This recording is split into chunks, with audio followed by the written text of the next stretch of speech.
भरता होगा कि नहीं भरता? तो भरता है। मैं ये कहना चाहूंगा कि पाप का घड़ा भरता है तो ना जाने क्या होता है, मुझे नहीं मालूम, लेकिन पुण्य का घड़ा भरता है और वह घड़ा आज फूटा है, तभी आप लोग इतने पुण्य भाग्यशाली हुए हैं कि भागवत की कथा में आए।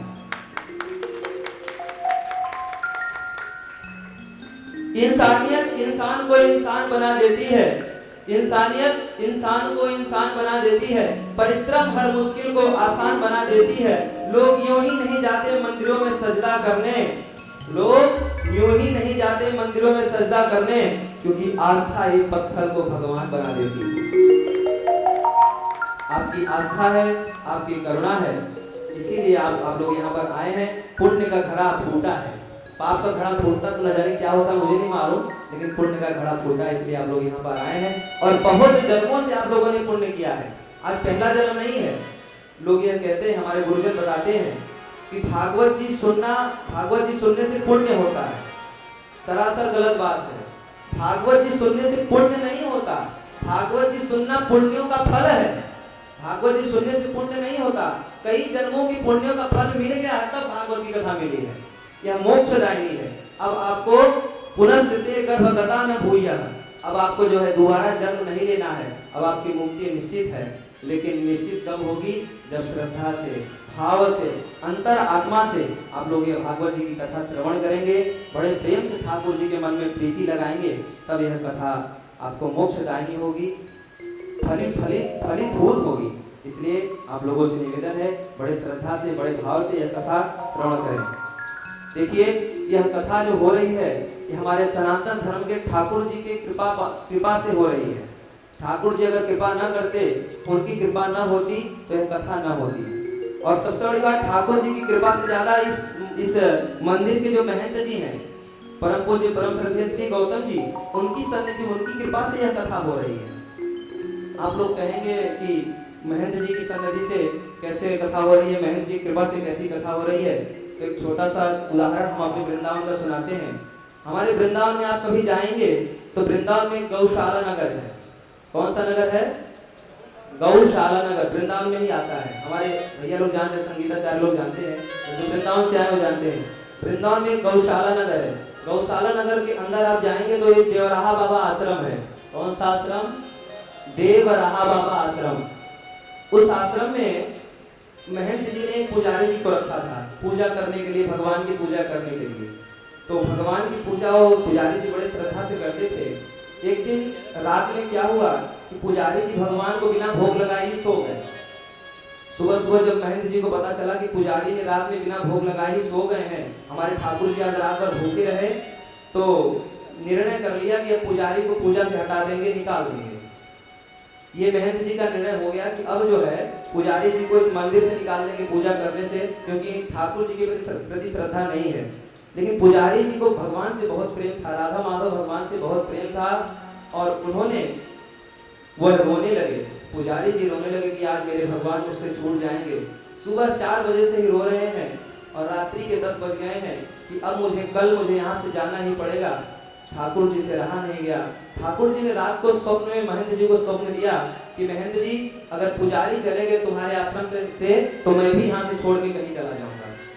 इतना प्यार करते हैं भगवान अपने पुजारी लोगों से, अपने महंत लोगों से, इसलिए ठाकुर जी अपने पुजारी से बहुत प्रेम करते हैं और इसीलिए पुजारी जी हम लोगों से बहुत प्रेम करते हैं। इसलिए मैं महंत जी से, पुजारी जी से भी निवेदन करूंगा, पूज्य गौतम जी से, कि आज पहला दिन है और आपकी ही परम सन्निधि, आपकी ही परम कृपा से यह कथा हो रही है, तो आप भी आगे मंच पर और 2 शब्द करके हम सभी लोगों को अनुग्रहित करें। पूज्य गौतम जी, आपसे भी निवेदन करूंगा कि मंच पर आए और 2 शब्दों में हम सभी लोगों को आशीर्वाद प्रदान करें अपनी श्री वाणी से। पूज्य गौतम जी।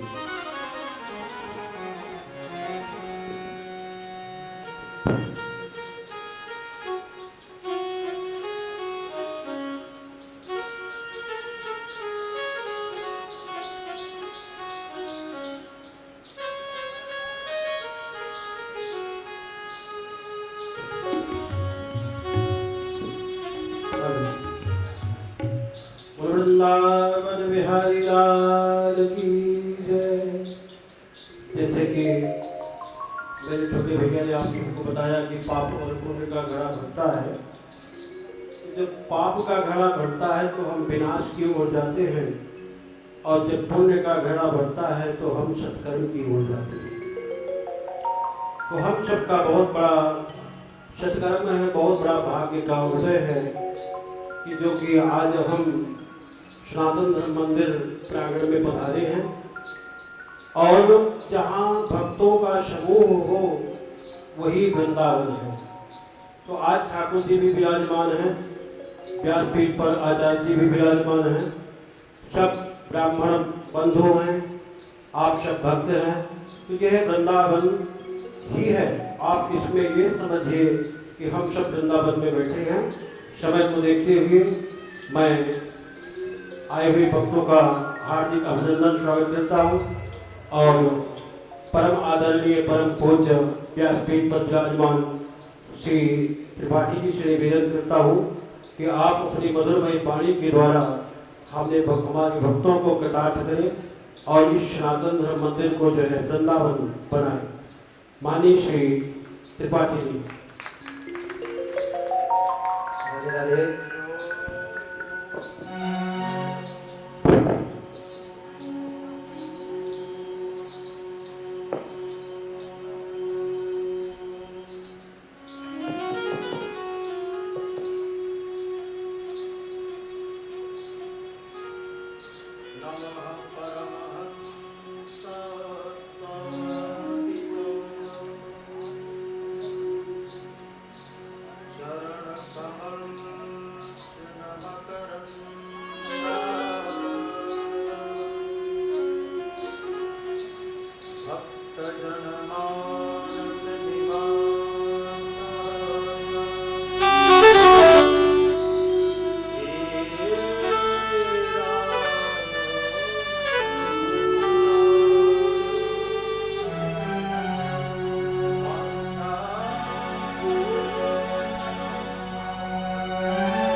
ज्ञान यज्ञ का प्रथम दिवस प्रिय बंधुओं,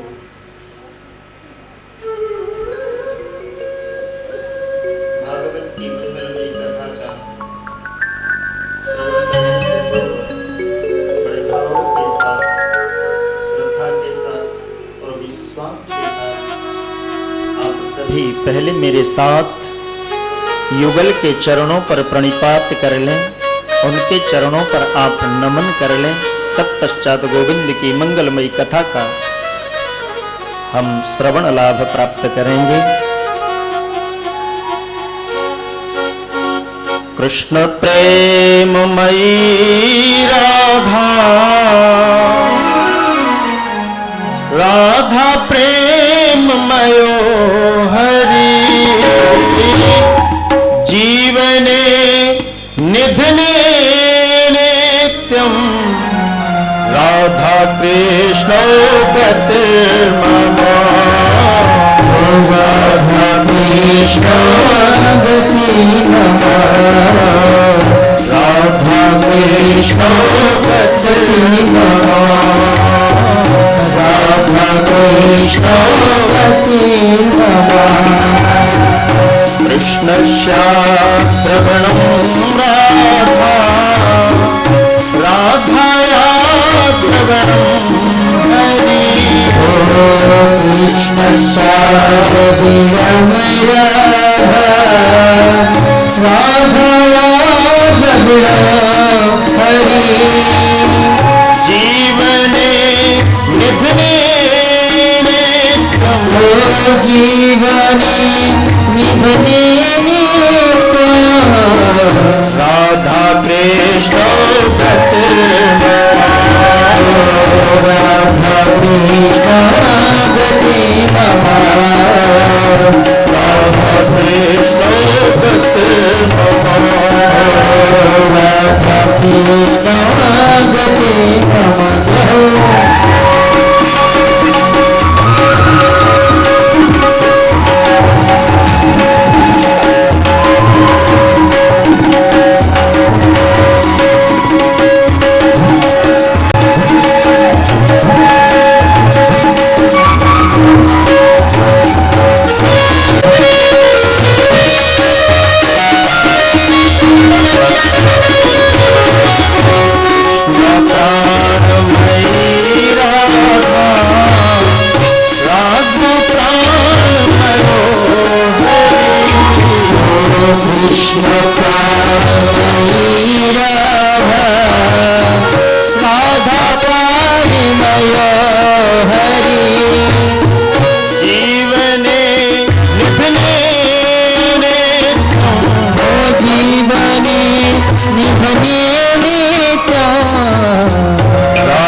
प्यारे भगवत प्रेमियों, सनातन धर्म मंदिर के इस पवित्र प्रांगण पर श्राद्ध पक्ष पर हम सब लोग बैठ कर के अपना कल्याण और अपने पूर्वजों का कल्याण करने के लिए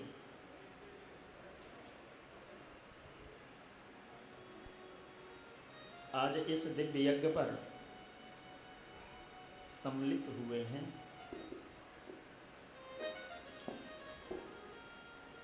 कल हम लोग भागवत भगवान की मंगलमयी यात्रा के साथ पर सम्मिलित हुए। भागवत जी को हमने अपने सर पर रखा। वही भागवत जो हैं अब हमारे हृदयागार पर विराजमान हों।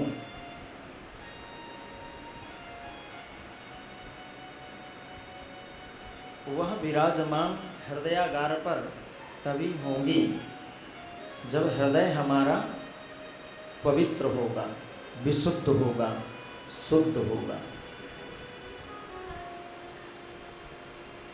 हृदय की पवित्रता का सर्वोत्तम साधन यदि कोई है तो वह एक ही वस्तु है।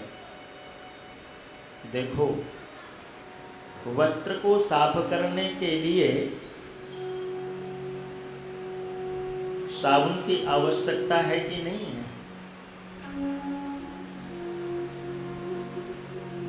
किसी कांच, किसी गिलास को इसको साफ करना है तो कोई लिक्विड की आवश्यकता है, तभी वो साफ हो सकता है। और जब तक वो साफ नहीं हुआ है तब तक वो अच्छा दिखेगा ही नहीं। ऐसे ही जब तक यह हृदय साफ नहीं हुआ है तब तक उस हृदयागार पर बैठे हुए जो नंदनंदन जो हैं, जो ब्रह्म तत्व है, वो उसका दर्शन होना असंभव है। किस पदार्थ का आश्रय लिया जाए, किस वस्तु का आश्रय ग्रहण किया जाए जिससे यह हृदय निर्मल हो और पवित्र बन जाए। इस हृदय को और अपने को और दूसरों को भी पवित्र करने का यदि कोई साधन है या पदार्थ है या तत्व है तो वह है केवल धर्म। धर्मेण हन्यते व्याधि। धर्म से ही हमारी संपूर्ण विषमताओं का समापन होता है, आदि व्याधियों का नाश होता है। जब तक हमने अपने जीवन पर धर्म का आश्रय नहीं लिया तब तक व्याधियों से छुटकारा मिलना बहुत मुश्किल है। प्रत्येक की चाह जो है वह सुख की चाह है कि नहीं है? सभी लोग सुख चाहते हैं और सुख के साथ पर दूसरी वस्तु क्या चाहते हैं? संपत्ति। क्या है? सुख आए और संपत्ति आए, दो वस्तुएं हैं। यदि जीवन पर तुम्हें सुख चाहिए और संपत्ति भी चाहिए तो उसका जो मूल वृक्ष है ना, उस वृक्ष का नाम है धर्म।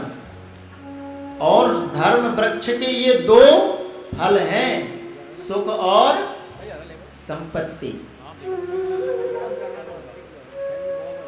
हमारे जीवन पर सुख की आवश्यकता है, सुख के साथ साथ पर संपत्ति की भी आवश्यकता है।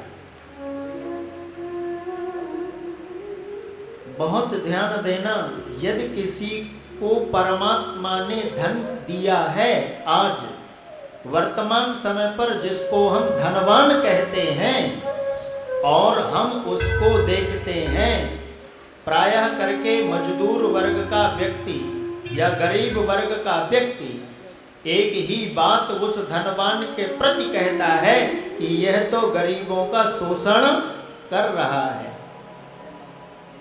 किंतु आप उसके सुकृतों पर थोड़ा सा विचार कीजिए कि उसने पूर्व पर कितने पुण्य किए हैं। उस पुण्य के फलस्वरूप यह आज इसको वैभवता प्राप्त हुई है।